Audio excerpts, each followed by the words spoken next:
안녕하세요. 하우스업입니다. 청약통장 해지가 답인가? 아니면 이렇게 활용해 보시는 건 어떠실까요? 라는 주제로 한번 시작을 해보겠습니다. 구독자님들의 구독과 좋아요는 저한테 큰 힘이 됩니다. 자, 청약통장, 일단 해지를 하시는 경우는 그런 사정과 환경이 있으시니까 그러실 테지만 혹시 유지하시는 쪽으로 조금이라도 생각을 하신다면 이렇게 활용을 해보시면 어떨까 하는 의견입니다. 청약통장도 혹시 명의 변경이 가능하다는 사실을 알고 계시나요로 제가 부제를 정했어요. 명의 변경이 가능한 경우가 있습니다. 청약저축통장 또는 2000년 3월 26일 이전에 가입한 청약예금통장과 청약부금통장을 가지고 계시면 등본상 직계존비속인 세대주에게 통장을 이전할 수 있다. 이 말씀을 좀 드리고 싶었어요. 다 아시는 내용이겠지만 직계존비속이라고 하면 위로 할아버지, 아버지, 밑으로는 아들, 손자 이런 개념이겠죠. 청약통장의 종류를 좀 우리가 한번 볼 필요가 있을 것 같아요. 주택청약 종합저축이라는 게 있고 청약저축, 청약예금, 청약부금 이렇게 네 가지를 우리가 볼 수가 있는데요. 주택청약 종합저축은 아시다시피 가입 대상이 누구나 가입 가능해요. 유주택자도 가능합니다. 청약저축 같은 경우는 무주택 세대주만 가입할 수가 있고요. 청약예금 같은 경우는 20세 이상 개인, 유주택자도 가능합니다. 청약부금 같은 경우 20세 이상 개인, 유주택자도 가능하고요. 저축 방식, 저축 금액, 대상 주택에 대한 거는 이 표를 한번 참고를 하시면 좋을 것 같아요. 그 증여를 하는 이유에 대해서 우리가 좀 검토를 해 봐야 될 필요가 있어요. 증여를 해야 될 이유는 정말 다양하게 여러 가지가 있는데 제가 핵심 부분은 이거라고 생각을 해요. 통장의 조건들까지 그대로 승계한다는 점이에요.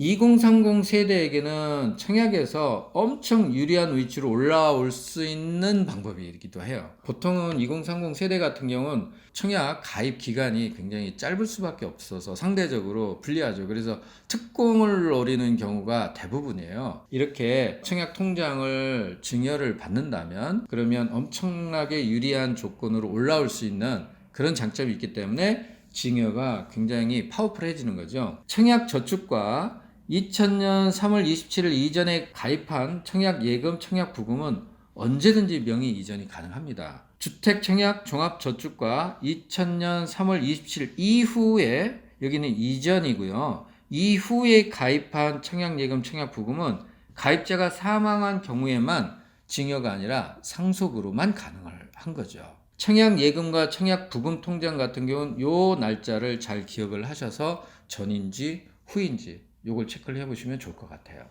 자, 그러면 제가 하나의 예를 한번 들어볼게요. 증여를 어떤 식으로 또는 어떤 때 하면 좋을지. 동생이 있고 형이 있다는 전제입니다. 동생이 2000년 3월 이전에 만든 청약저축통장을 갖고 있다고 가정을 할게요. 근데 이 동생은 다주택자라서 서울에 청약을 못하고 있는 상황이에요. 근데 그의 형은 서울에 오래는 살았지만 청약통장은 없어요. 자, 그러면 동생이 형한테 이 청약통장을 아까 제가 말씀드렸듯이 증여를 하고 싶은데 어떻게 하면 증여를 할 수 있을까? 요거에 대해서 좀 한번 말씀드려 볼게요. 자, 제가 생각하는 안은 이렇습니다. 동생이 부모님께 청약통장을 전달합니다. 그리고 나서 부모님이 형에게 그 통장을 전달하는 방법이에요. 이런 절차로 인해서 처남 또는 이모부에게도 명의 변경이 가능하다는 거죠. 일단은 형제 간에는 안 되지만 직계 존속으로 갔다가 비속으로 가고 또는 비속으로 갔다가 존속으로 가는 방법을 이용을 하면 어떨까?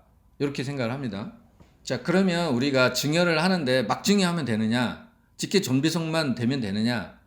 여기서 약간 좀 우리가 체크해야 될 부분이 있어요. 조건을 제가 좀 말씀을 드리려고 합니다. 통장은 기본적으로 1인 1계좌가 원칙입니다. 그래서 증여받는 사람이 기존에 소유한 통장이 있으면 그걸 해지하셔야 됩니다. 배우자나 직계 존비속 간의 명의 변경에는 반드시 주민등록 등본상 세대주 변경이 필수입니다. 받는 사람이 세대주로 등록이 되어야 한다는 내용이에요. 예를 들어서 한 가정에 부모님과 자식이 있어요. 근데 부모님이 자식한테 통장을 증여를 하려고 해요. 자, 이런 경우에는 보통은 통상적으로 부모님 중에 아버님이나 어머님이 세대주로 돼 있으시잖아요.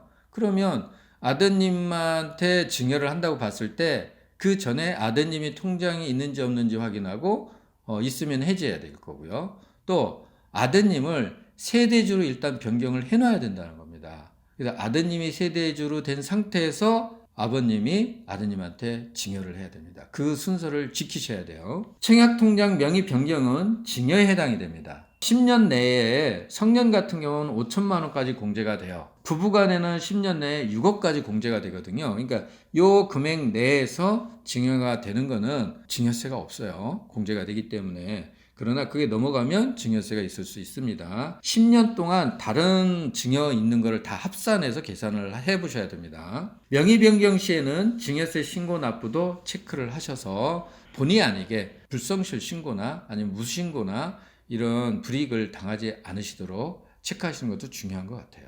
다른 영상에서도 한번 언급을 한 적이 있습니다만 개인적인 환경과 상황, 여건 이런 거에 따라서 그 결정은 신중하게 잘 하셔야 될 걸로 보여져요. 당장 돈이 필요하다고 해서 또는 당첨 가능성이 낮다고 해서 청약 통장을 일단 해지부터 하지 마시고 청약 담보대출이라든지 제가 오늘 영상에서 말씀드렸던 명의 변경 등을 통해서 더 이로운 점을 또 이로운 방향으로 갈 수 있으면 해지하지 않고 또 활용하시는 것도 좋은 방법이실 것 같아서 오늘 영상을 촬영을 해봤습니다. 우리 구독자분들께 도움이 되셨으면 하는 그런 바람으로 촬영을 했습니다. 구독과 좋아요는 저한테 큰 힘이 되고요.